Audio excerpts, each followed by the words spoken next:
Welcome everybody, Zach here, aka Graveshift77, and today I'm going to be reviewing the Daybreak set coming out for Elestrals and giving my thoughts and opinions. Of course, these are all subjective to myself and how I feel personally.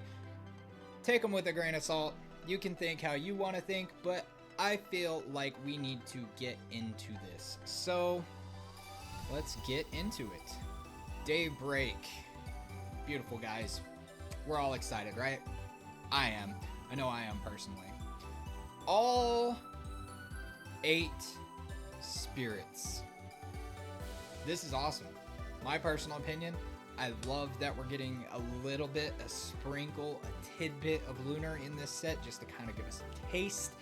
I'll go over why I think it's okay to throw in Lunar into this set later on in the video, but for now we're just gonna move on. I mean, the spirit art is incredible.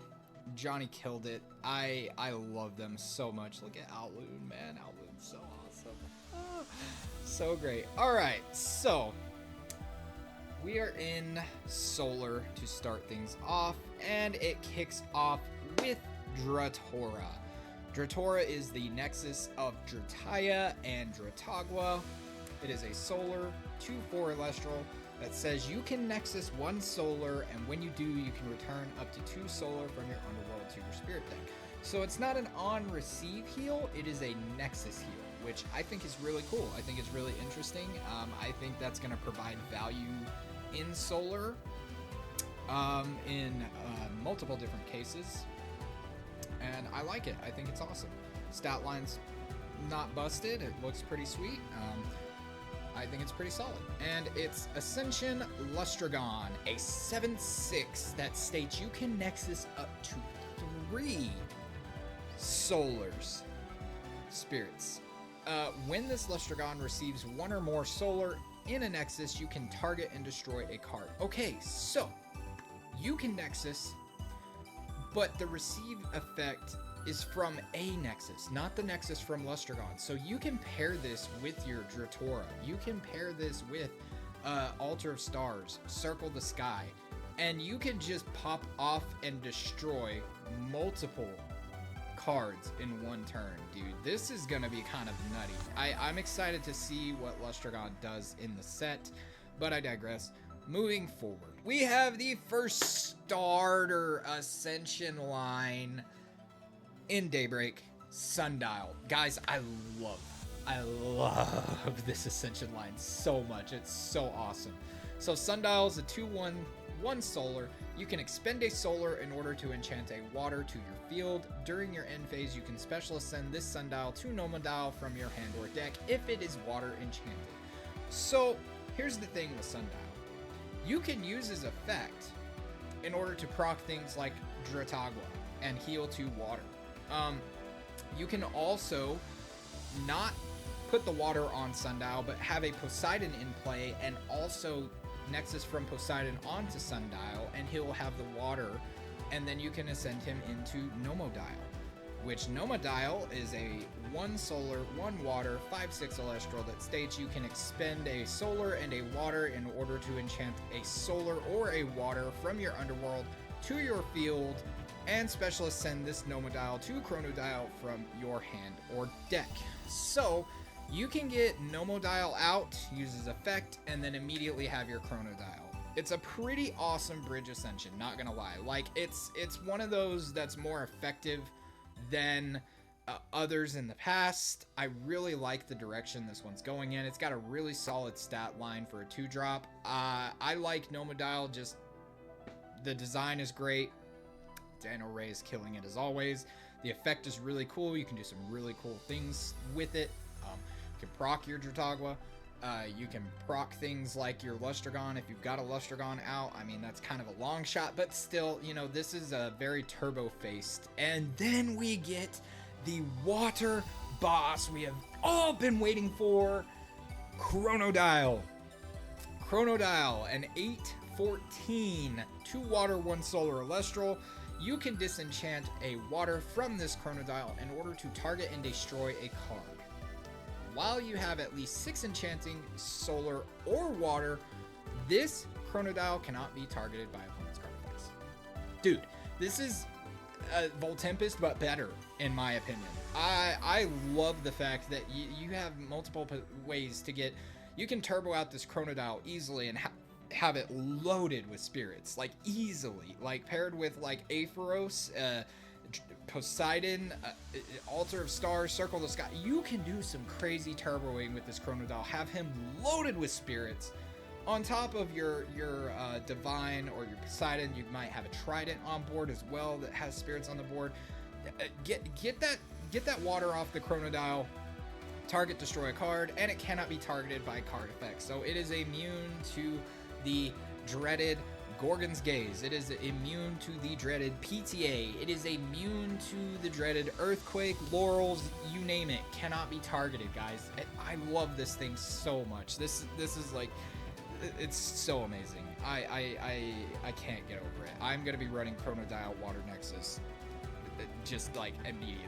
Like it goes right into my Water Nexus deck. Few minor tweaks, we're good. Moving on, we've got Glimbat, guys. A 2/1 solar. When an opponent activates a card effect that discards a card from your hand, you can discard this Glimbat in order to negate that effect and destroy that card. Spark It counter. We have a Spark It counter. Now, is this going to be a main deck card? Possibly. I feel like it works out more in the side deck. You know, you're going up against like a Spark It T-Nexus, you know, they're trying to get that combo off. You just say, no, Glimbat goes to the underworld and your Spark It goes bye-bye. But it also works against things like Typhlant. Not as prevalent, but Typhlant can be a splashable card that can do some damage, especially with that random discard. You can just get rid of it, whatever. It also works against like Golden Apple of Discord, which I think is really cool as well. So, I mean, it has its space, but it also has an effect. You can disenchant a solar from this Glimbat in order to draw 2 cards. Guys, that's actually pretty good. Like, not with like Nexusing effects going around, especially in solar, you can get Glimbat out, Nexus to it, has 2 spirits, disenchant, draw 2. You can get some crazy hand advantage with this. I like it. I think it's fantastic. Moving on, we have Novacore, the Sonic Core Nexus 4. 2 solar, 4 attack, 8 defense. Your defense position Elestrals cannot be targeted by opponent's counter runes. So it's opposite of Sonic Core. Well, Sonic Core prevents you being able to cast counter runes. Novacore just prevents targeting of counter runes if they're in defense position, which is actually pretty sweet in my opinion. And when a player casts a counter rune, you can draw a card.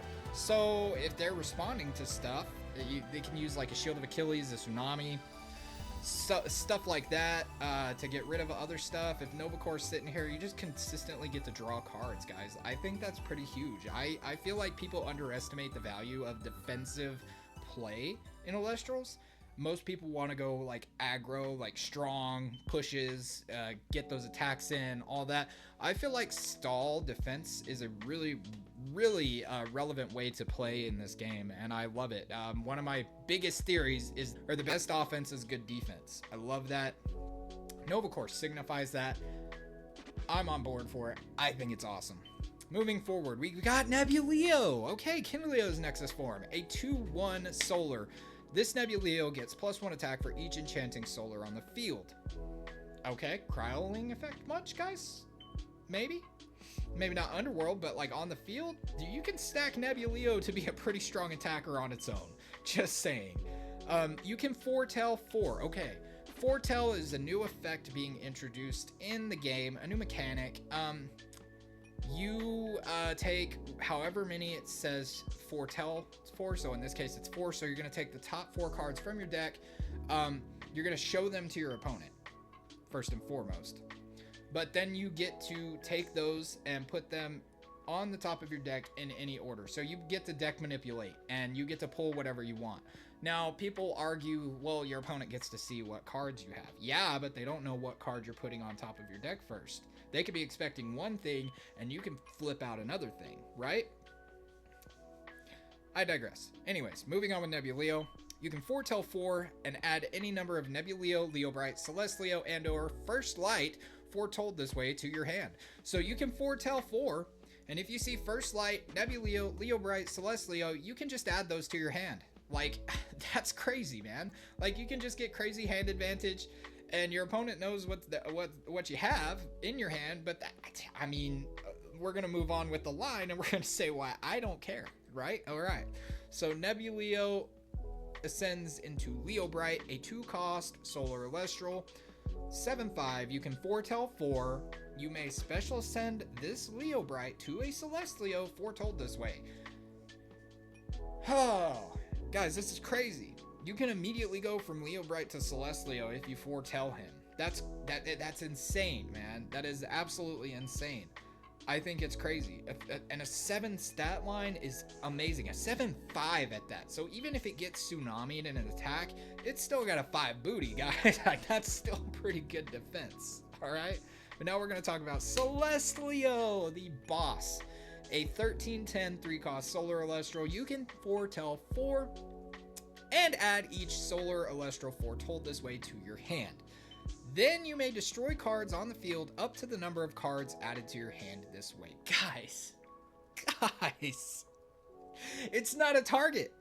Celestleo doesn't target. So in order to prevent the destruction effect, you have to Gorgon's Gaze or suppress him afterwards, because when he targets, you can't not respond to that target. Now what I mean by that is, so we have cards like Pigus that target and destroy a rune, right? So if you target a card that they don't want you to destroy, you can chain a different card to that target and redirect the targeting, right? You can't do that with this because Celestleo just straight up says you destroy a card. There's no target involved. That's crazy. This card is going to be insane. I'm excited to see it played. I'm excited to see what people cook up with the Celestleo line. P-Gleam. We were speaking about Pigus just a second ago. P-Gleam is a 1/2 Solar Elestral. When this P-Gleam receives 1 or more Solar Spirit, you can target an Elestral and set its base attack to 0 until the end phase. Guys, do y'all realize how huge that is? I don't care about your boss Elestral. I'm just going to set its attack to 0. And now little 1-attack P-Gleam can hit over Mr. 13-attack Celestleo. Just like that. That is crazy, man. That is absolutely crazy. I think it's insane. I think this card is going to have a lot of features because you can do it multiple times. Like, say they have a full Earth Beaters row set up with like Tectorus, Viscerus, Equilinx. If you have a way to Nexus Solar and give P-Gleam multiple Solar spirits in one turn, they're all at 0 and you can just pop off on them, man. That's incredible. Let's go into Falliferos, guys. A 6/7 2-cost Solar Elestral. You can expend a Solar in order to reveal each of your opponent's face-down runes. Then destroy up to 1 rune revealed that way. I think this is really, really cool. Especially because this effect cannot be chained by a counter rune. So you can't chain anything to that. You can't. So once the effect is going off, you can't all of a sudden say, oh, I'm gonna Gorgon's it. No. You've got to Gorgon's it the moment it comes out, or it's just game over. I love it. You can just target and destroy any rune. If it's a bluff you don't want him to have, if it's a counter rune that's gonna prevent you from doing what you need to do. I think Falliferos is gonna go crazy. I think it's been overlooked a little bit based off of some of the other reveals we have. I want to run Falliferos in my deck personally if I'm running Solar.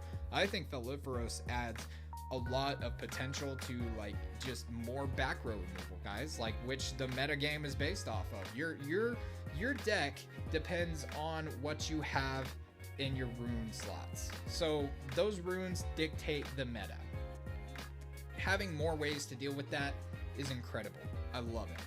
Moving forward, Lumaru, mill support, guys, mill support. If you're a mill lover out there, check out Lumaru here. A 5/2/1 Solar. When this Lumaru destroys an opponent's Celestral in battle, that opponent must send the top 3 cards from their deck to their underworld. A 5 attack that when it destroys, you have to mill the top 3 cards of your deck. Guys, mill has its offensive pressure that it's really been missing. Like, this is crazy. I think this is nuts. I think this adds a little more to Mill. Mill received some support in Frostfall, but now with Lumaru and its Ascension, I think it goes pretty hard. So we have Ruminous. Sorry.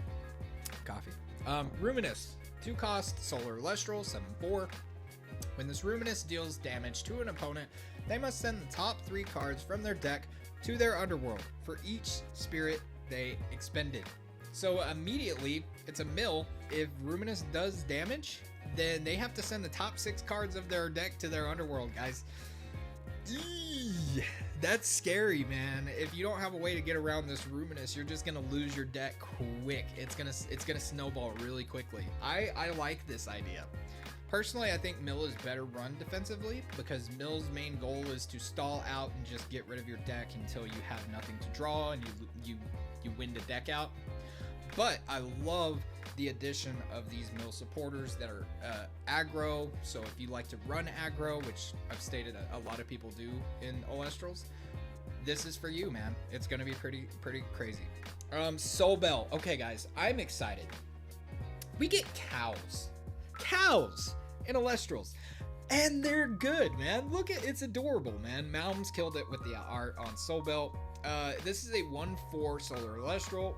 While you foretell, you may special ascend this Soul Bell to a foretold Soul Stocks. So that's cool, right? But it's the second effect that makes this really cool. This is a really cool combo deck. Your Apollo's effects that foretell cards reveal an additional 2 cards. So I think Apollo is a foretell 3. And if you have Soul Bell on the field, you get to foretell an additional 2 cards that way. And then if you get a foretold Soul Stocks, you get to special ascend Soul Bell into Soul Stocks. Soul Stocks. Beautiful card. 4/7, 2 cost, solar Elestral. When you special cast this Soul Stocks, you can enchant up to 2 solar spirits from your underworld to your field. Recovery. Free put more spirits on your Apollo for his effect, for Soul Stocks to make him do extra damage. It pairs well with your Stadium Rune. You can disenchant a solar from your Apollo in order to target and destroy a card. There you go, guys. Put those 2 spirits on your Apollo, disenchant from your Apollo, target and destroy a card. Any card. Pick a card. This is going to be pretty fun, guys. I really like this. I like the idea of cows being an actual like deck. That really excites me. I love the way that they did it. The effect is kind of crazy. I think it's going to be a lot of fun, man. I think people are going to be running cows, and cows are going to be scary. All right, now we get the second starter deck line. This starts with Calfmel, a 3/4 solar. When you ascend this Calfmel, or it is destroyed, you can return 3 spirits in any combination of solar or lunar from your underworld to your spirit deck. Heals off of an ascension or off of destruction is crazy to me, guys, and that stat line is pretty cool as well. A 3/4, so I mean, that's a pretty solid defensive stat and a decent enough attack stat. Like, you compare that with things like Temple of the Sun, Stadium Rune. There's other things that you could use. I mean, P-Gleam sets attack to 0. So, I mean, it's pretty crazy, man. You can do some really cool things with this, and I love the fact that it's any combination of solar and or lunar. So you get to pick and choose based off of what you have and what you need to be able to use. Now, we go into Ferromel. A 2-cost solar lunar Elestral at 4/7. When an opponent's Elestral declares an attack, you can expend a solar in order to negate that attack and special ascend this Ferromel to Ferrogeist from your hand or deck. That's cool, guys, because it's not attacking Ferromel. I don't think you would be unless you have the, the Zeus or Demeter, because 7 defense is pretty solid if you ask me. People have trouble getting over Astrabbit. Ferromel's gonna be hard to get over. I think it's really cool. I think the design is awesome, personally. I love that it's part lunar. I think this can be really cool as a stall situation. But it's really cool. I love the ability to negate stuff that your opponent's trying to do, so, I digress. We move on to Ferrogeist. Guys, this card looks insane! The Elite Four killed it. It is a 3-cost, 2 solar, or 2 lunar, 1 solar, 9/13 stat line, which is crazy. This Pharaohgeist cannot be destroyed in battle and cannot be returned to the hand by opponent's card effects. Guys, this is just... you can't destroy it in battle, so your Demeter, your Zeus mean nothing to me. I mean, like, Pantera can't hit me, dude. This is insane, man. If you can get this Pharaohgeist out, you can do some crazy stuff. And your opponents must also expend a spirit in order to cast cards. So they're essentially burning themselves every time that they cast a card. That is insane. This card is going to be kind of wild, outable by like Earthquake and things like that. But I mean, shoot, man, I'm scared of this. So I was talking about how I don't think Lunar is going to be as powerful and as relevant as people think. I think this is a splash, but the reason for this is Pharaohgeist, outside of the special ascension cost, there's not a lot of Lunar in the set outside of a couple of cards, so it's going to be really hard to properly ascend into Pharaohgeist with the proper enchantment cost. So it's iffy, guys. It's going to be hard to get this guy out. He's going to be slow to get out. So you're probably going to be seeing Pharaohgeist, if you see him at all, into mid to late game. It's going to be dicey. But I don't think it's going to be as powerful just based off of that fact. We don't have enough Lunar cards yet, guys, to actually make this hard ascension happen as easily as you might think. Moving on, though, we have Corvishine, a 2/4 solar. When this Corvishine receives one or more solar spirits, you can foretell cards equal to the number of spirits, enchanting it +1. Okay, so paired with Dratora, Nexus 1, onto Corvishine, you can foretell 3 because it received 1, so it's got 2 spirits, and then +1, so you get to foretell 3. And then you may draw a card, and you may draw a card and put a card from your hand on top of your deck.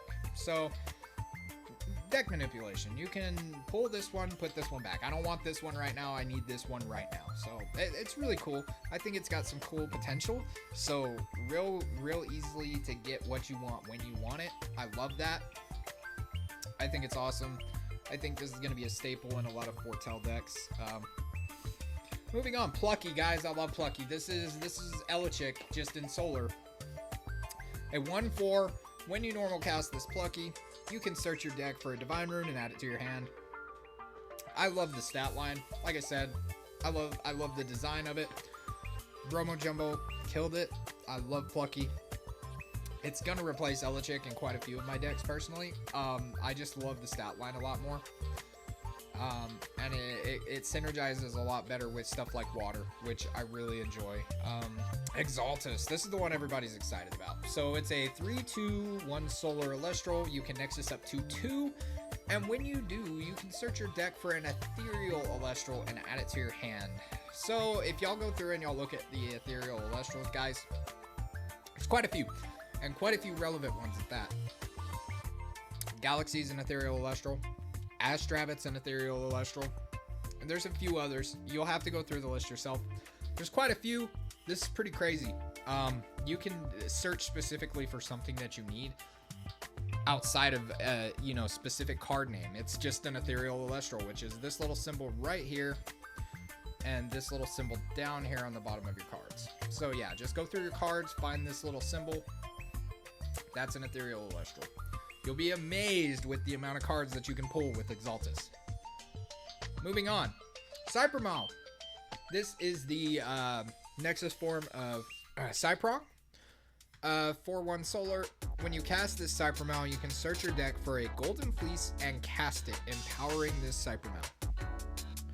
Spirits from your spirit deck and or underworld can be used to cast that Golden Fleece. Guys, we'll talk about Golden Fleece towards the tail end. You can use spirits from your spirit deck and or underworld to cast the Golden Fleece. That is crazy. So you may be in a spirit crunch. Don't matter. I'm gonna cast this Golden Fleece with these spirits in the underworld. Dude, that's crazy. That is absolutely insane. Golden Fleece is insane in my opinion. A lot of artifact support in this set, and I'm really enjoying it. The first Lith, Heliolith, a 5/5. Already, guys, that stat line is crazy. That is a awesome stat line. Perfectly balanced. It can be an attack or defense. It don't matter. However you want to use it. The crazy part about it is its effect. This Helios can be normal cast with 2 solar if an artifact is enchanted. So if you get your Golden Fleece out with your Cybermal, you can just immediately cast Helios the next turn. Insane value. And when you cast this Helios, you can return an Elestral on the field to its owner's hand. It's a Shield of Achilles on cast, guys. On cast. You don't have to wait for your opponent to declare attack. You can just bounce that card back to their hand. It doesn't matter what it is because, again, it's not a target effect. So things like Chronodile, back to your hand. He's gone. The big boss Elestral's just gone. That troublesome, pesky little Necrof that you've been trying to deal with, gone. Viscerus, gone. I think Heliolith is insane and is going to be a staple in solar decks. I really, really think that, and if you're running an artifact deck too, like, I mean, you might as well just splash him in there because, dude, 5/5 stat line, shield on legs is crazy. Moving on. Now we get the Lunar Elestrals. So we got Pandalence here, which is the Nexus form of Pandacin. It is a 4/1 Lunar that states you can disenchant a Lunar from this Pandalence in order to return a counter rune from your underworld to your rune row face down. Guys, Gorgon's Gaze, right back on the field. Tsunami, right back on the field. Dense Fog, which we'll talk about later, right back on the field. That is cool. That is absolutely insane. Now, Pandalence, I don't think is going to be as... you can use him, but it's going to be hard to use him in a effective way like you would if you were able to Nexus some Lunar stuff. So, like, Lunar right now is not... We don't have a Nexus bank for Lunar right now. So whatever Elestrals you have that have Lunar on it, that's it, you know? You don't really have ways to add. You can misenchant a stadium with a Lunar Spirit in order to do stuff like that, but it's going to be kind of finicky. And I don't think Lunar is going to be as strong right now as it will be, you know, when set 4 releases and we get Lunar in all its glory. But this is insane, guys. You can return a counter rune from your underworld to your rune row face down. That's crazy. That's nutty. And if you think about it, you can pair it with things like Rise from the Ashes, bring it back, disenchant again, bring another counter rune back from your underworld. You can just recycle your counter runes with this card. That's crazy. That's a scary thought, man. I just got rid of that, man. Yeah, so I think it's awesome. Spectrus, the Nexus form of Viscerus, a 4/2 Lunar. The Spectrus gets +1 attack for each suppressed Elestral on the field. Suppression. I talked about this a little bit in my Frostfall review video. I think suppression is severely overlooked, and I feel like people are going to start feeling suppression and start hating and resenting it. I'm going to be one of those people that's playing suppression. I currently already am with like Bronzeglow. So I really think people are going to start seeing suppression and being like, oh crap, you know? So it's huge. When the Spectrus enters battle with an Elestral, you can suppress that Elestral until the end phase. So it doesn't have to be the one attacking. Somebody can be attacking it, and it suppresses it, gets +1 attack. Paired with things that suppress the field too, it becomes a monster, man. Like, say you have 3 Elestrals on the field and you play a card that suppresses each Elestral on the field. Dude, it's a 7 attacker. That's crazy to me, man. I think this card is going to be insane. Insane. Mudlet! Mudlet! The Nexus form of Sorlet. It's a 3/3, solid stat line, decent. When this Mudlet receives 1 or more Earth, you can change the position of a Celestial. It's Tsunami on legs, guys. I think it's awesome. I think it's really cool. You can just put Mudlet out on the field. Things like Elichick, things like Necrof, all go to defense position. They got very low stat lines. Mudlet can hit over them. That's pretty insane, man. I think the potential for, you know, changing the position of Elestrals, especially if it's not targeting, it's just changing the position. You're going to be able to do some crazy stuff with Mudlet. I like it. It makes Earth Nexus a little bit more combo oriented instead of just your straight up Earth Beaters list. So I think there's some cool things you can do paired with Panzer and Equilinx. You can start just changing the position of Elestrals, just manipulating the field. We'll see. We'll see how relevant it gets. I'm sure somebody's gonna come up with a crazy Earth Nexus deck with Mudlet. Next, Chrysbor, a 7/5 2-cost Earth Elestral. You can expend 2 Earth in order to target an opponent's Elestral, suppress that Elestral, and destroy it. That's crazy. That's crazy. That's absolutely insane. That's Earthquake on legs, guys. That is insane. And it shuts off effects like Paleoth that, you know, whenever it's destroyed by any means, you know, it shuts off effects like Cathmel that whenever it's destroyed. So, like, you suppress it and then destroy it. I think it's crazy, man. This paired with Earthquake, you can start just destroying Elestrals and get some crazy board advantage going. Not to mention, it's a 7 attacker, which is huge. That's a very good stat line to have. That's why Cryovern's so popular, because of that 7 attack stat. The disadvantage is Cryovern can be misenchanted. Chrysbor needs to be Earth enchanted, so it's a little bit rough in that realm, but, I mean, the potential is there. Moving on. Boltuga. This Boltuga's Nexus form, a 3/4 Earth Elestral. When you normal cast this Boltuga, you can expend an Earth in order to search your deck and or Underworld for an Eruption and add it to your hand. Whoo, this is gonna be crazy. This combo is insane. The fact that you can just pull Eruptions out of your Underworld is insane. You can pull it from your deck, use it, you know, then you can cast Boltuga, pull it from your Underworld, use it. Burn, guys, burn. This is gonna be crazy. And then we get its Nexus Ascension line, the Nexus form of Krakatuga, Vesuvatuga. A 5/8, 1 Earth, 1 Fire Elestral. You can expend a Fire in order to force your opponent to expend 2 Spirits. When a player casts Eruption, you can return up to 2 Earth Spirits from your Underworld to your Spirit deck. So you're forcing your opponent to expend spirits, and then you just get spirits back. That's insane to me, guys. Like, you burn, and then you heal. You burn, and then you heal. Paired with Boltuga, like I said, you can just search for it, grab it, burn, heal. That's crazy. That's crazy. I think that this deck is going to be absolutely insane, personally. A lot of people are saying that they're just going to be pairing Boltuga and teching it into a Krakatuga deck, which is fine, but I think Vesuvatuga is kind of getting overlooked with that healing aspect, man. Like, you can just keep burning, keep healing. Healing is so important in Elestrals, guys. Like, healing makes you able to just outlast, outgain, outplay. It's incredible. Another healer. Love it. Barabib! Alright, guys, let's talk about burn here for a second. Barabib is a 1/1, 1 Earth, Elestral. When you cast an Invoke rune with an Earth, your opponent must expend 1 Spirit. This effect can be activated up to 4 times per turn. Okay, so let's talk about this for a second. This paired with a fruit deck, you're burning and you're drawing and you're healing. You're burning and you're drawing and you're healing.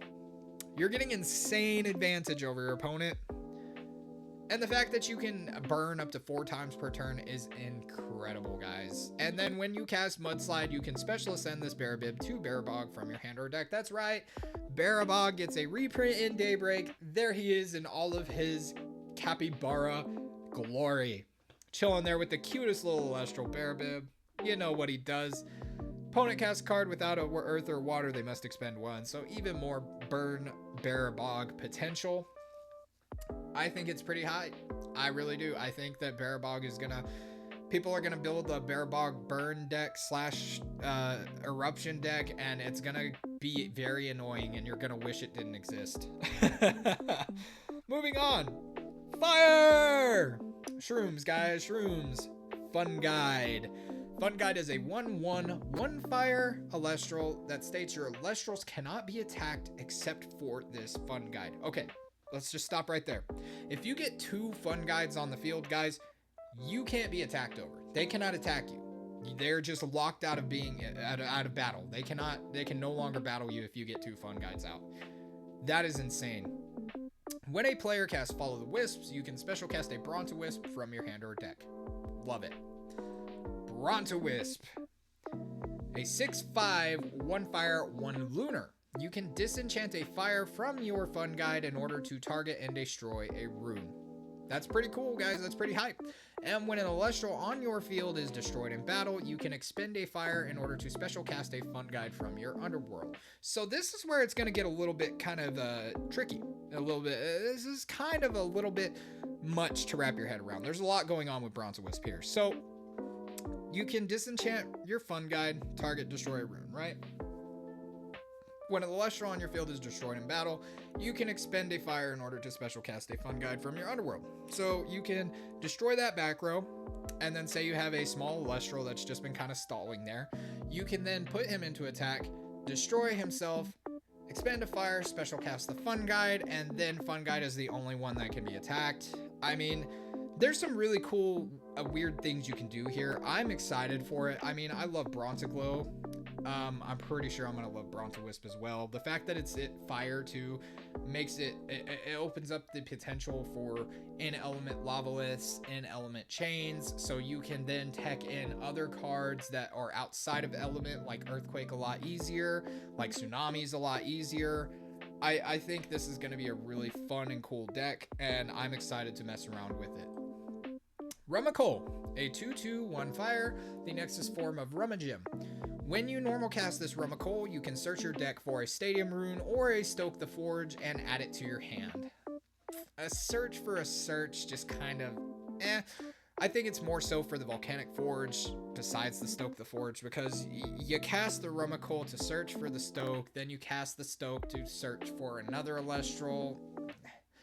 I don't know. The stat line's a little lackluster. It might be good. I think that you can do some really fun, cool things with it, but Rummikole gets +1 attack for each fire enchanting it as long as Volcanic Forge is enchanted.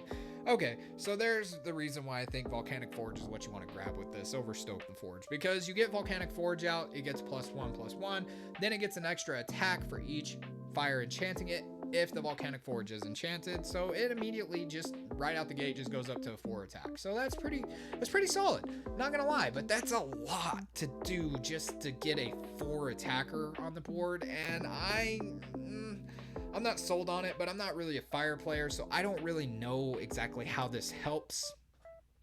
Personally, I don't think it really helps a lot, but it could. It really could. This could be exactly what they need. It adds more deck filtration in element. It adds a lot more potential for like your aggro pushes and all that kind of stuff. So I don't know. We'll see what happens. Scavicle, the Ascension, a 2-cost fire Elestral at 5/4. When you ascend into this Scavicle, you can expend a fire in order to search your deck for up to 2 cards with enchantment cost 1 fire or 2 fire and add them to your hand. So that's really cool, but I think it suffers from the same fate as Scavengem does, which it can be Gorgons and then it's done, because it's when you ascend into it and that's the only way you get its effect. So like if you ascend into it and it gets Gorgons, then you don't get that search. And I mean, it's a 2-cost that's only got 5 attacks. So, I mean, that's decent, but I don't know. We'll have to see. We'll have to see what happens here. I like the search engine that it provides for fire. Again, the effect has to pop off. So there's potential here. We'll see. We'll see what happens with Scavicle. We get Humbust, guys. Humbust, your classic fire mill. And then he gets an ascension called Humburst, a 4/2/1 fire, 1 solar, or 4/3, sorry. You can disenchant a fire and a solar from this Humbust to force an opponent to send the top 6 cards from their deck to their underworld. This is a dagger, guys.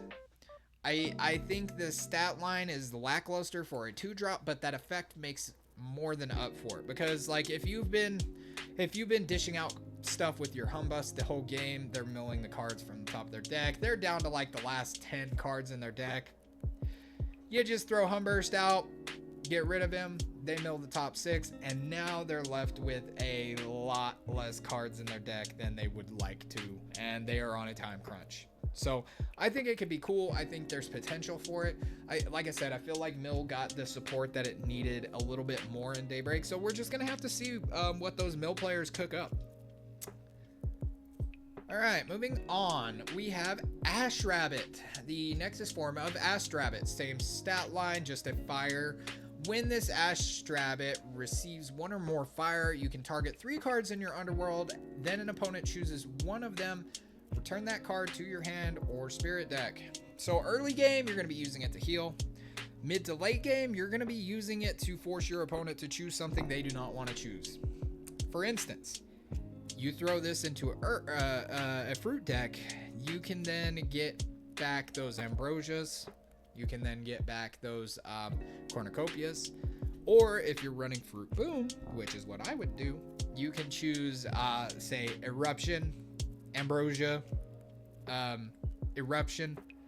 You can just force your opponent to be like, God, do I want them to heal more? Do I want to get burned more? I mean, it's kind of crazy, man. You could do some cool things with Ash Rabbit. Again, I'm not too familiar with the fire playstyle, but I do think this has some potential and some utilization that we'll see. We'll see. Water, my cup of tea. We get Eddy, guys. Eddy. For those that do not know, Eddy is a nautical term for a water whirlpool or a current. It is a 4/1 water. When you cast this Eddy, you can change the position of Elestral. Again, Tsunami on legs, or in this case, on fins. But I love this card. I think this is going to add some potential for some aggro stuff with water that water has been needing.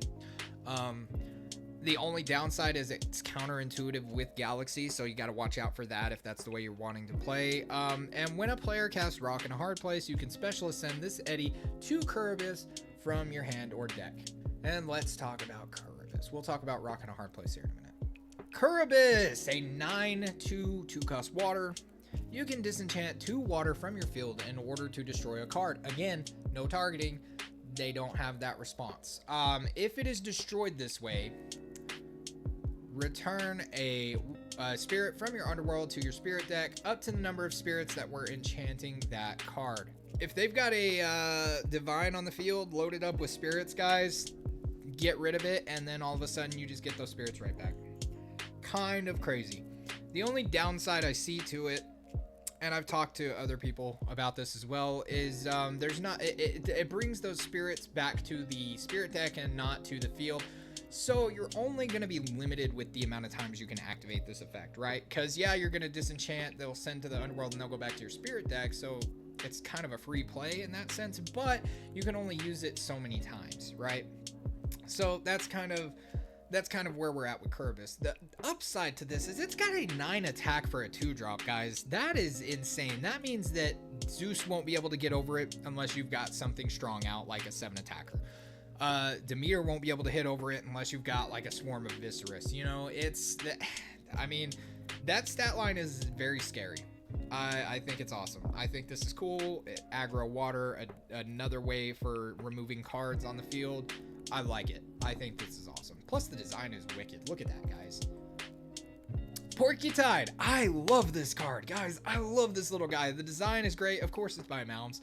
But it's a 1/4/1 water. When this Porcutide is destroyed in battle by an opponent, they must either discard a card or expend 2. So that's forcing your opponent to make decisions they don't want to make. Think about a late game Porcutide where they don't have any cards in their hand. They're forced to expend. Or they've only got 2 cards in hand and they're like, crap, I need one of these cards. Porcutide can add some crazy stuff, guys, because it's only got 1 attack. So you can force plays by attacking and destroying itself. I know that's a little counterintuitive, but it can give you some crazy advantage that you might need, you know? I love the potential of this guy and the fact that you can swap its stats with Galaxy to make him an offensive pressure as well. The Porcutide is awesome. A Blowfish Elestral, I think I love it. It's wicked. Coastalith, one of our other lists. This is a water lith. It's a 2/8 2-drop. This Coastalith can be normal cast with 2 water if an opponent has at least 2 Elestrals in defense position. Okay, so you can pair it with Tsunami if you're not going up against a water matchup. But I mean, water matchups, they like to have things in defense anyway, so I think the potential for you to get him out is going to be kind of low because, like I said before, people like to play aggro in Elestrals. So 9 times out of 10, their Elestrals are always going to be in attack position. So getting him out with the normal cast way is going to be kind of rough. I think your best bet would be to just special ascend him or just hard ascend him, because when you cast him, you can special cast a 1 spirit water Elestral from your hand. So you can cast Coastalith and then cast another Elestral right on top of it. Say that Elestral is a Galaxy. You've all of a sudden got an 8 attacker on the field, man. Like, that is nuts to think about. Galaxy's best friend right here. Larvacell! Here we go, guys. I am so excited to play this line, guys. Let's talk about Larvacell.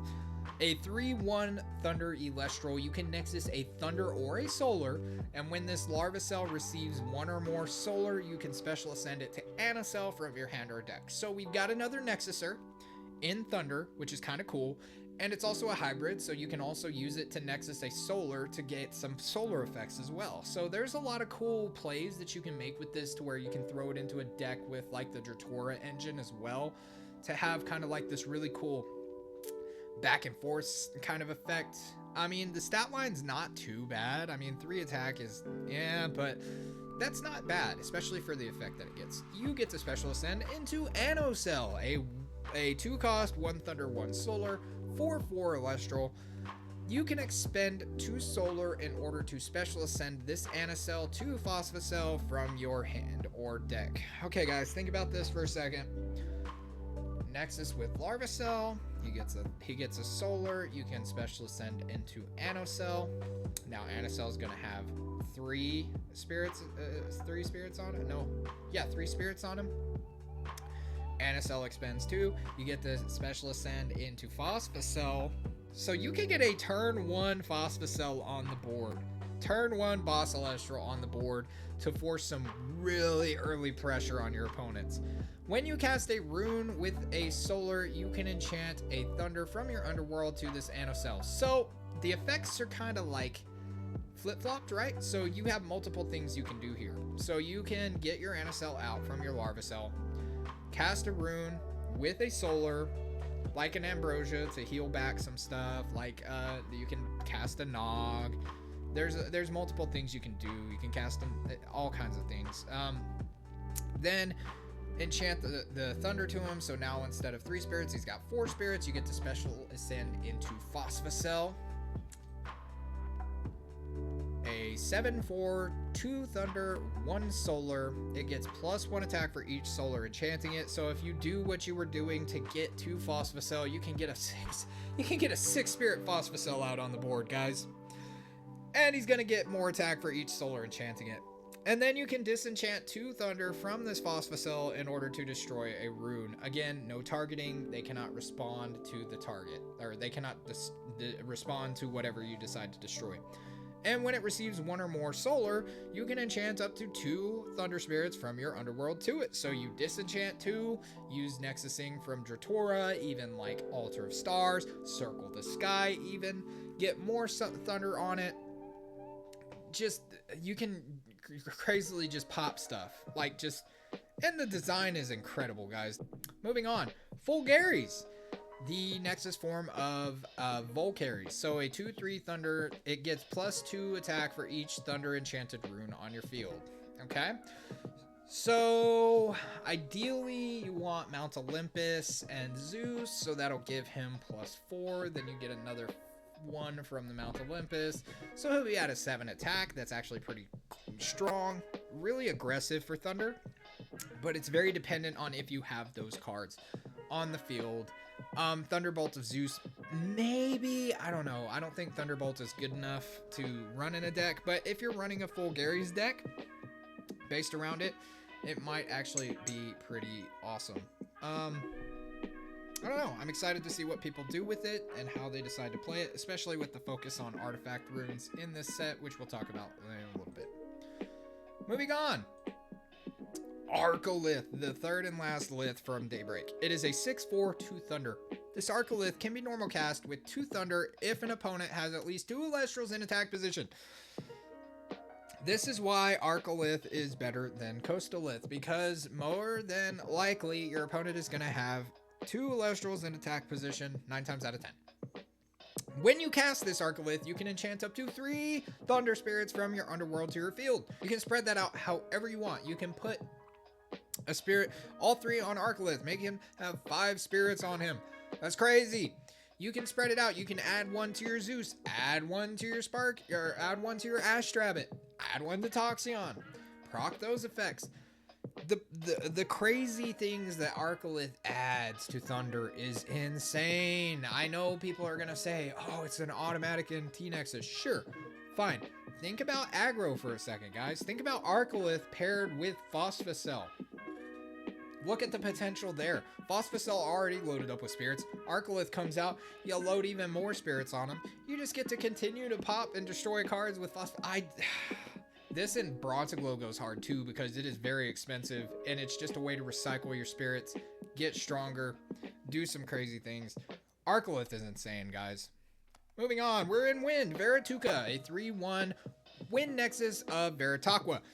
When this attacking Verituka enters battle with an attack position of Elestral that has equal or fewer enchanting spirits, you can suppress that Elestral and destroy it. If you do, this Verituka deals no damage this battle. Okay, so you can deal with those 3-cost Elestrals by just entering battle. They're suppressed, they're destroyed. Verituka doesn't deal with damage, but that don't mean nothing. That boss Elestral's gone. Bye-bye. It doesn't target, so it goes over Chronodial. It goes over that Phosphocell. It can go over things like the Liths. It can just provide... This is a very cool tech option in Wind that I think Wind needs because Wind doesn't have very many strong Elestrals. They've got some techy and toolboxy things, but this paired with things like Exaltair, for example, crazy, because then you can just Nexus over to Verituka, proc Exaltair's effect, burn 2, then destroy that Elestral. Dude, you can do so much with this. I think it's really cool. His Ascension, Javelucan, a 6/4 2-cost Wind Elestral. When it destroys an opponent's attack position Elestral in battle, that opponent must expend 3 spirits. This is a lot better than Javelantis because the Elestrals are... if it's in an attack position, right? So, I mean, attack position, expend 3.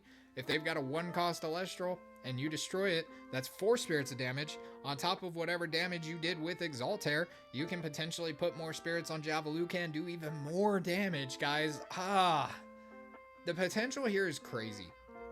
I love this line. I think this is great for Wind. Speaking of great for Wind and what Wind is already doing, Toxis Swarm. Another Nexus form. We get the Nexus form of Toxion, a 4/1 Wind. When it receives 1 or more Wind, your opponent must expend 1. So, paired with Exaltair, you Nexus 1 over to... You cast Toxis Swarm, right? You Nexus to Toxis Swarm. That's 2 plus 2 from your Exaltair's effect. So you're burning for 4 in 1 turn. The possibility there to then attack over, depending on what you have. I mean, Wind is crazy, guys. Wind is going to be scary. Toxis Swarm ascends into Cyclovenom, a 6/2 to Wind. When this Cyclovenom destroys an Elestral in battle, you can special cast a Toxis Swarm from your hand or deck. This is kind of a toss-up, guys. Like, Cyclovenom feels like you might want to build a deck around Cyclovenom and Toxis Swarm. So you can, do the Cyclovenom thing, destroy an Elestral, cast Toxis Swarm, burn. I mean, it's okay. I think Toxis Swarm's a lot better than Cyclovenom. I don't know if Cyclovenom's going to see a lot of play, but I don't know. We'll see. We'll see what happens. Moving forward, we get Frost, guys. Rhynymph. Okay. This is crazy, guys. Rhynymph, Spinymph's Nexus form, a 1/5 Frost Elestral. You can expend a Frost in order to move this Rhynymph to your rune row. It becomes an artifact rune empowering an Elestral of your choice. With the effect, the empowered Elestral is suppressed and gets -2 defense. Attach that to a rabbit, guys. That rabbit's at 3 defense and can't use its effect. And then when you pair it with Rhinosect, an 8/5 2-cost that can be special cast from your hand if you have a card that is originally an Elestral in your rune row. Guys, pair that with the Rhynymph and dude, oh my god. Oh, it's crazy. You can target and destroy an empowered Elestral. It's crazy. So you can target and destroy immediately that Astrabbit that I was just talking about. You can do that with a multitude of different things. You can just empower a boss monster and destroy it outside of Chronodial or Voltempest because they can't be targeted under certain conditions. But still, guys, the turboing out of this thing I think is way better than Cryovern even. Because Cryovern requires a lot of setup with, you need to have those spirits in the underworld for Cryoling to ascend. Rhinosect just states with the Rhinymph, you can expend a Frost, move it to your rune row, and then if you've got a Rhinosect in hand, you can just automatically pop them out on the field, guys. Like, this is instantaneous. You can turn one Rhinosect. It's crazy. I think it's insane. I love the relevancy that these 2-drops and 3-drops are getting as we move forward with the Elestrals. Brumalinx, Nexus form of Equilinx, a 3/5 Frost Elestral. You can Nexus up to 2. When you do, you can target a non-stadium rune. If it is face up, turn it face down. That rune cannot be cast as long as this Brumalinx is enchanted. So this is a counter to that artifact thing. So if they've got an artifact, you can just get rid of it, put it face down. The spirits go to the underworld. They can't cast it as long as Brumalinx is enchanted. Divine counter all the way. I think that this is going to be kind of an intuitive addition to certain decks. I'm not sure how hard it's going to go or where you would want to include it, but I don't play Frost, so I don't have that mindset. That's not what I'm thinking of. I feel like it could be definitely good, though. I feel like people are going to find out a way to make it work and make it efficient. Morfrost Bat form, guys. A new Morfrost, a 1/1. When this Morfrost is discarded, you can special cast a Morfrost that is not Bat form from your underworld. Terror has its friend, guys. You use Terror's effect, discard Bat form, special cast another Morfrost. That's kind of nutty. I think the addition of Bat form makes it to where Morfrost decks become actual Morfrost decks as opposed to the Cryovern package to lean onto. I feel like Morfrost gets a lot stronger with the addition of Bat form. It makes the combos work a lot better, more efficiently, more effectively. That's just my 2 cents. I think that Morfrost is going to become Morfrost. They're going to ditch the Cryoling, and I'm going to tell you why. We get Pulsar, which is essentially another Morfrost, because A-Bomb gets attack based off the number of Morfrosts in your underworld. Pulsar, a 2/2 Frost, gets +1 attack for each Frost Celestial in your underworld, so that also works with the Morfrost. It can't decrease the Pulsar's attack by more than 5 total. That's fine. That is perfectly fine. He goes up to 7 attack, paired with your A-Bomb. Morfrost is about to be crazy scary, guys.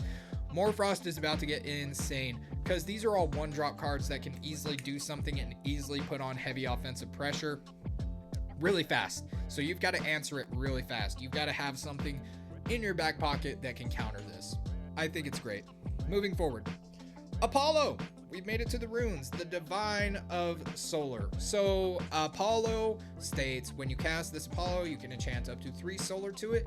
You can disenchant a solar from this Apollo in order to foretell 3 and add up to 1 solar cost Elestral foretold this way to your hand. So you can pull the Soul Stalks into your hand with Apollo. You can pull a Chronodial. You can pull a Pharaohgeist. You can pull a solar Elestral foretold this way and put it into your hand. Kind of nutty, guys. I think this is crazy. I think this is actually kind of bonkers. Deck manipulation at its finest. You can just grab whatever you want if it's foretold. Man, foretell is going to be kind of crazy. I think foretell on the surface looks super strong and super overpowered. I'm not going to disagree with that, but I feel like it's definitely kind of finicky because your opponent does get deck knowledge, and you also are open to things like mill. That can just, it doesn't matter what you just foretold, it's just going to go to your underworld anyways. So yeah, those combo pieces, it's going to be difficult because foretell lets you get what you want when you want it, basically, especially when paired with the right cards. I don't know. Only time will tell. We'll see. We will see. We will see what people do. We will see how this performs. I think it's going to be up there with Thunder as far as being super strong. I'm not saying Thunder's going to go anywhere, especially with the additions it got. I think Solar is just super strong, and it's going to be there's a lot of things that Solar does, and there's multitude of options as well, so I really like that. We'll see. Moving forward, we get the Bow of Apollo, which is an artifact rune that only costs 1 Solar, by the way. The Empowered Elestral can attack an opponent's spirit deck directly. When Apollo is enchanted and the Empowered Elestral deals damage to an opponent, you can return up to 1 Solar from your Underworld to your spirit deck. That's kind of big, guys. This turns any Elestral you have into Zephrog, into Chrysor. Just boom. Just being able to power out and just attack directly. I think that's insane. I think that this has a lot of potential, especially because it doesn't cost 2, it only costs 1. So that makes it a lot more appealing than things like Thunderbolt of Zeus, Trident of Poseidon even. I think that this is a great artifact. I really do like it. I think it's going to be pretty interesting to see how people play with it. But moving forward, we get another Solar artifact, the aforementioned Golden Fleece from Cypher Mount. It is a 2-cost Solar artifact. The Empowered Elestral gets +2 defense if the Empowered Elestral would be destroyed in battle or by an opponent's card effect. You may destroy this Golden Fleece instead. So this is built-in protection to whatever Elestral is being empowered. So Golden Fleece pairs great with things like Humbus that want to stay on the board, but they have lackluster stats. You cast Golden Fleece, you proc Humbust effect, and now Humbust is protected from a Battle Step or a Earthquake. And if they cast Earthquake, they're gonna have to mill from Humbust effect. I think the potential for Golden Fleece and a bunch of things is gonna be absolutely absurd. Just that extra protection you get just from having it is crazy. Now it can get kind of expensive, but I think it's awesome. First Light, this Invoke rune is crazy, guys. You can search your deck for a Solar Elestral and put it on top of your deck. If you have a Nog in hand, if you have any sort of card in hand that allows you to draw, or even the Foretell cards that allow you to draw from whatever it is, you can cast First Light, grab one of whatever Solar Elestral. It can be a 3-cost, it can be 2-cost, it doesn't matter. A Solar Elestral, put it on top of your deck. Deck manipulation, you get what you want when you want it. Crazy. Crazy to me. Absolutely absurd. Temple of the Sun, don't need to say much except for how beautiful the artwork is. You got the flying little Nova Core there in the background. I love that attention to detail. Jaqen art is killing it with the stadium runes, guys. I am ready for a Jaqen art full art stadium. Let's hope it comes soon. But yeah, it's your typical stadium for your in element, +1/+1 for each solar enchanted. Moving forward, now we get Guardian of the Fleece, a counter rune that costs 2 solar. This Guardian of the Fleece can only be cast when an opponent activates a card effect that targets an artifact or Empowered Elestral on your field. You negate that effect, then destroy a card on that opponent's field. Not the card that was targeting, just a card. That's, I mean, if you're running the artifacts, especially if you're running the Golden Fleece strategy, guys, the Bow of Apollo, any kind of any kind of artifact heavy deck like Trident Lock, Trident Support, dude, this can be kind of crazy. Guardian of the Fleece is actually pretty nutty. Like I said, it can get kind of expensive, but I digress. Let's move on. Dense Fog, guys. This is going to be, especially in Daybreak format because of the lack of Lunar Elestrals, this is going to be in about 90% of decks. It is a 1-cost Lunar counter rune that suppresses each Elestral that is not Lunar enchanted until the end phase. I mentioned things with Spectrus before. Dense Fog makes Spectrus go high. And I mean, just the fact that you can suppress Elestrals, so like you can use this in response to somebody trying to attack with Galaxy, switch it back to 2 attack. You can use it on Foamies, prevent the float. You can use it on Viscerus. You can use it against A-bombs. You can use it against Pulsar. You can use it against other things. I mean, the potential for this card and being so splashable as a 1-cost Lunar is kind of crazy. Until we see set 4 and more Lunar stuff being introduced, I think Dense Fog is going to be, like I said, in about 90% of decks, because you can just throw in 2 Dense Fog, 1 Lunar Spirit, and you're good. That's really easy to do, guys. It's the same thing as Tsunami. This card is going to be crazy. Not to mention, it looks like we've got a new Elestral featured on the artwork. Looks to me like it might be a Carry-On Ascension, which kind of excites me. Wonder what a Carry-On Ascension is going to do. Moving on, we get Circle the Sky before reprinted in all its glory. What can you say? We get the new artwork. I love the new artwork. That's probably my favorite, featuring Luminape and Owloon. I love it. Moving on. Poison Tunic, guys. Here, Wasp Ivy lovers, rejoice! Here is your way to turbo out your Wasp Ivy. Here is a way to really annoy your opponent. 2 cost, any color artifact that states the empowered Elestral gets -2 attack, and when the empowered Elestral is destroyed in battle, its controller must expend 2 spirits.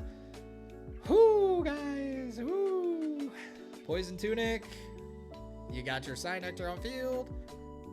Turn 1 Wasp Ivy, unaffected by counter runes, and it gets to destroy an Elestral. I mean, that's crazy. That's crazy. This is insane. This is going to make Wasp Ivy go crazy, but I think there's potential outside of Wasp Ivy as well, especially when you have cards like Argo, a 2-cost counter rune of any color. This Argo can only be cast after an Elestral declares an attack. An Elestral, so yours or your opponent's. Cast an artifact rune from your hand or deck. Argo pair with Poison Tunic. Think about that for a second, guys. Cast Argo. Your opponent's attacking Elestral gets -2. If your Elestral is stronger than that, they get destroyed. Bada bing, bada boom. They take 2 spirits of damage. The potential is crazy. The potential is absolutely wild with this. I digress. Mudslide. Pair this with your Bear Bib to get into your Bear Bog, but also I think it's kind of crazy because it kind of counters the artifact rune, divine rune meta. So like Mudslide here is a 2 cost, 1 earth, 1 water. An opponent must disenchant a spirit from each of their runes. So if they've got a stadium on the field, bye stadium. If they've got a divine on the field, it kind of puts them at more of a disadvantage because they don't have that extra spirit to work with. And then you may enchant a earth, a water to your field, so you can get more spirit advantage on your opponent. You can proc effects that are on receive effects, like your Mudlet that on receive, Clovey on receive, the water, so you get your Jotagwa effect. I mean, it's got potential. It's going to be interesting to see how it's used.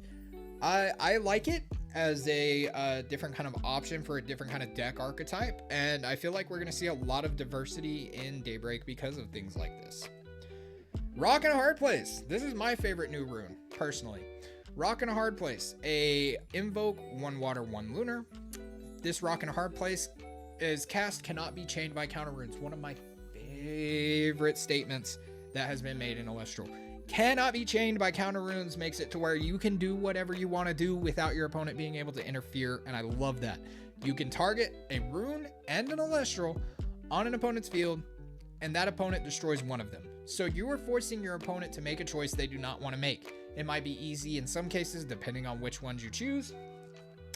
But like, if they've got a divine and they've got an Elestral, you got to make them choose between which one they want. Do they want to keep that Zeus, or do they want to keep that that Sparkit? Do they want to keep that Equilinx, or do they want to keep that Demeter? Do they want to keep the Apollo? Do they want to keep the Souls? What are we looking at here, man? They have to destroy one of them. I love it. I think it's awesome. Moving forward, I think we've only got 1 or 2 more. We've got Cryoblast, a 1-cost Frost Invoke rune. Target an Elestral that is not Frost enchanted until the end phase. Give it -2 defense. And when that Elestral has 0 defense, you must destroy it. Yeah. So, Cryoblast paired with things like Polar Acne makes Polar Acne go kind of crazy. Ooh. Well, maybe not Polar Acne. I think it's Frostmite. Frostmite. Yep, Frostmite. Because then, boom, they're dead. Bye-bye. See you later. Can also be paired with things like Trifernal, if you really want to. I don't know. Just the fact that you're able to give an Elestral -2 defense, just in general, like, sure. But this immediately destroys things like Nekruff. This immediately destroys Toxion, Elichick, all of these Elestrals, Viscerus even. So, like, I think this thing has potential to be splashable just as well as Dense Fog does. So you can splash this easily, which scares me. This is crazy. A lot more variety coming. Bloom! A 1 Earth cost counter rune. Nexus and Earth. If you do, you may enchant an Earth to an Elestral on your field. So you can proc Clovey's effect multiple times. You can proc Mudlet's effect multiple times just by using Bloom. That's kind of crazy. I think this brings more potential to an Earth Nexus deck, a true Earth Nexus deck that likes to do some crazy cool things. Panzer, this kind of makes it pop off a bit. I think this is insane. I really like it. Don't poke the bear. If you love bears, you love this card. If you don't, it is what it is. If you're playing bears, this gives your bears the potential to do what they want to do when they want to do it, because it can only be cast during the battle phase. Target an Ursa Elestral and give it +4 attack and +4 defense until the end phase. Keeps your Ursa alive, bounces that Elestral back to their field hand, keeps your Ursir from being destroyed, and it can also search things. +4 is crazy, guys. Like, that's kind of scary. Again, I don't like bears. I don't play bears. It is what it is. It's awesome for bears. Bears love it. Follow the Wisps, guys. Oh, this is the card I love. This pairs really good with the Fun Guide, right? But also, it is a 1 cost counter rune fire. Target an Elestral on your field. Your other Elestrals cannot be attacked this turn as long as that Elestral is enchanted. You can use Follow the Wisps in other decks besides just the Fun Guide Bronto Wisp deck, guys. Like, the potential here is insane. I love the fact that we're getting introduced to some of these lower cost counter runes that are in element and splashable in other decks. So, like, now we finally have a 1 cost Earth counter. We have a 1 cost Fire counter. You can splash those in other decks the same way you would splash Tsunami in other decks. Dude, I love this. Daybreak is going to add so much diversity, and deck building is about to get crazy fun and interesting, because we're going to have to think about cards like this over cards like a PTA, over cards like Shield of Achilles, all those other staples that you would want to run. This gives you potential to run other things, and I love that. So there is my set review. Hope you guys enjoyed it. I hope you guys can take away something from this, something from my opinions. I don't know. I think Daybreak is the most powerful set ever. So far, it adds so much diversity to the game. The game is about to go in a crazy direction when this set releases. We're about to see so many creative and intricate things happen to the metagame. I'm excited to see what people come up with, and I'm excited to see where we go from here. But anyways, don't forget to like and subscribe. Thank you guys so much. I appreciate it, and we'll catch you on the next one. Peace.